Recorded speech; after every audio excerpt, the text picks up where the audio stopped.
Hello everyone and welcome to this module on the foundations of breath.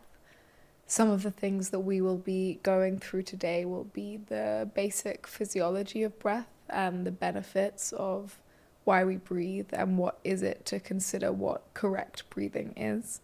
We'll also look at the subtle energies of breathing and the energetic maps of the body from a few different perspectives. We'll look specifically at what our philosophy is on the somatics of breath and then teach you two practices which we are going to encourage you to be engaging in throughout the duration of the core skills course and why we've chosen these as the foundation of our breathwork technique. So I wanted to begin by sharing a quote with you that I found really inspiring during one of my somatic trainings and movement trainings, and it says that full body breathing is an extraordinary symphony of both powerful and subtle movements that massage our internal organs, oscillate our joints, and alternately tone and release all the muscles in the body. It is a full participation with life. And this quote is by Donna Farhi. And the reason why I share this is because so much of what we're sharing on this course is the balance between the energetics and the physical, the physiological and the subtle. And the reason why we feel that breath is such a core foundational practice to really any healing, any transformation, any learning that we're doing is that it influences us on a cellular level, also on a mental, emotional, and physical level. Welcome to the Foundations of Breathwork course. This feels like one of the most exciting parts of this core skills training for me as we go into both the physiology, also the embodiment and the energetics of breathwork. And breath is something which can change the way we relate ultimately to every moment that we engage with in life. It's something that creates the foundation of how we feel, how we perceive, how we experience, process, give in pretty much every experience. And there's been so much, and there are so many different ways that breathwork is being shared now. And what we as a school wanted to do is break it down to the basics of breathwork, the foundations of breathwork that will actually be applicable to you and your clients in everyday life in a transformational and coherent way. So we will begin with the physical process of respiration, as this is a foundational part to understand before we move into the energetics and the connection between the nervous system and the fascia. And part of our intention is to actually make this not too scientific or heady, but to distill it down to the things which you really need to know in order to simply understand what is happening when you're inhaling and what is happening when you're exhaling as the basic physiological process of respiration. So what causes us to inhale? Receptors in the body are triggered when there is enough or too much carbon dioxide in the bloodstream. Then there is a signal which goes to the brain as a message to the diaphragm to contract. The diaphragm accomplishes about 75% of the effort of the inhale. It contracts downwards, which causes the abdomen in turn to rise or to balloon out. If the abdomen is too tight, then naturally this is what is going to restrict the deep diaphragmatic breath, which in so many cases, which we'll speak about later, is what is happening when we have been taught to hold our abdomen or wear tight clothes or to suck our bellies in, or even to breathe in a way that when we inhale, we draw the belly in rather than allowing the breath to be met in a softening belly. We'll get a little bit more into this later when we think about the energetics of our inhale and our exhale as well.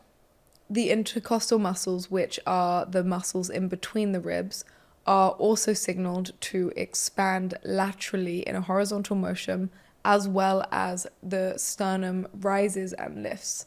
And so these movements create more space in the chest, in the intercostal muscles, which as a result allows the low pressure system in the lungs to draw the air from the higher outside pressure system into the body and into the lungs.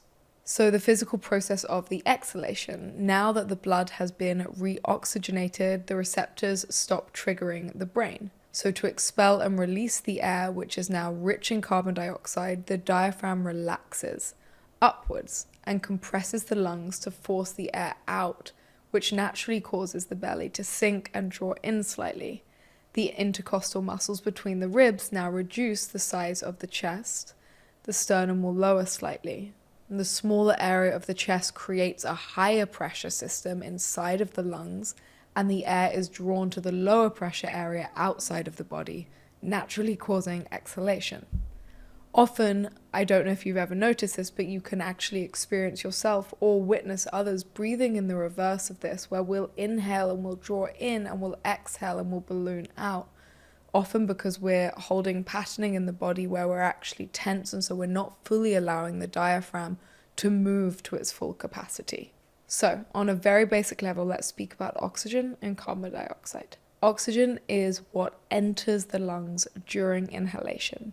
It diffuses through the alveoli into the bloodstream and is transported into the cells for energy production.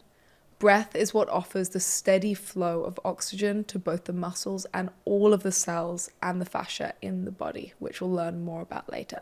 Carbon dioxide, CO2, is a metabolic waste product that diffuses from the blood into the alveoli and exits the body during the exhalation, meaning that we maintain a proper acid-base balance inside of the body. By this process of the taking in and the release, this is what is creating the equilibrium of the delicate pH balance inside of the body for us to function optimally and survive. Although we may consider or speak to CO2 as a waste product, this doesn't mean that it's not as absolutely essential in the process of respiration. There's been a lot of focus in many breathwork techniques now on oxygenating and over-oxygenating the body as a focus. However, what we'll see later, and part of what we really want to focus on, is If you're loving this video and want to go deeper into trauma and somatics, check out our Psychosomatic Practitioner Training at the Integrative Psychology Institute. On this 6-month online training, you'll learn the essential skills involved in regulating the nervous system and to hold professional guided somatic sessions for your clients. Sign up today and use the code TUBE100 to get $100 off your training. What is it to create regulation and balance in our breath? What is it to create fluidity in our breath, where actually we're more likely to have longevity in the way that we're breathing rather than always over-oxygenating the body? The breath, although it is an involuntary process of the body, it is enhanced when it is made voluntary and is brought more into our awareness. When we consider things like pranayama, specific breathing techniques, we think about the expansion, the extension, the regulation, and the control of breath. And what we're trying to create with our breathwork philosophy and with our breathwork technique is more of a regulation, a natural breathing which optimizes the capacity of the lungs, uses the full breadth of the diaphragm in order to balance this pH inside of the body. So when we think about whether or not there is a correct way to breathe, there are so many different ways to breathe, of course, and there are so many different useful breath techniques depending on the context and what it is we are trying to tune or attune to, which I'll speak about a little bit more later. One basic factor which is so important when we consider the natural fluidity of our breath, the inhale and the exhale, the intake of oxygen, the release of carbon dioxide, is our posture and the way that we sit and whether or not this is supporting our breath. Even right now, I feel like I want to lengthen my spine and feel my sit bones on the chair that I'm sitting on to make sure that my belly actually has space to expand and contract as I breathe, and that my body is in itself a clear channel for energy to flow.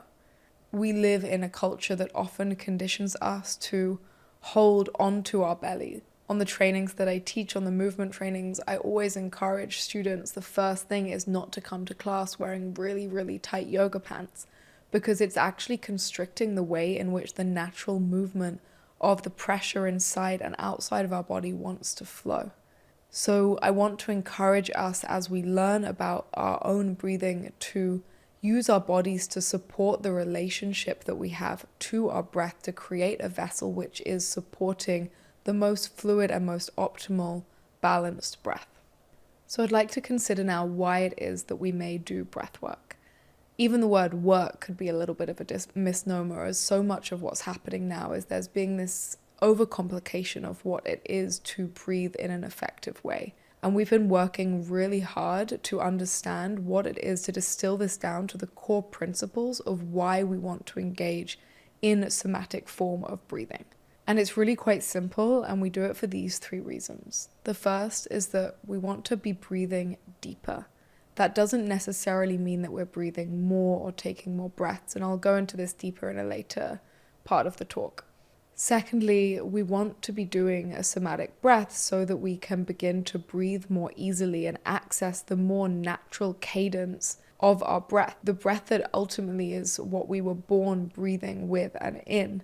And we are going to link this, which is so essential, to the ways in which we can use breath to actually release the fascia. How is it that the breath and the diaphragm and the way in which we're using our lung capacity is actually affecting the ways in which we're holding inside of the fascia in the body? Thirdly, we want this breath to create more resilience in the systems of the body and more responsive in the systems of the body, most importantly the nervous system. And so proper diaphragmatic breathing will activate the vagus nerve, meaning that we become more receptive, more responsive to life itself, and allows us to activate states of rest and digest, so that we can then, of course, do the healing work, do the growth that we actually want to be doing.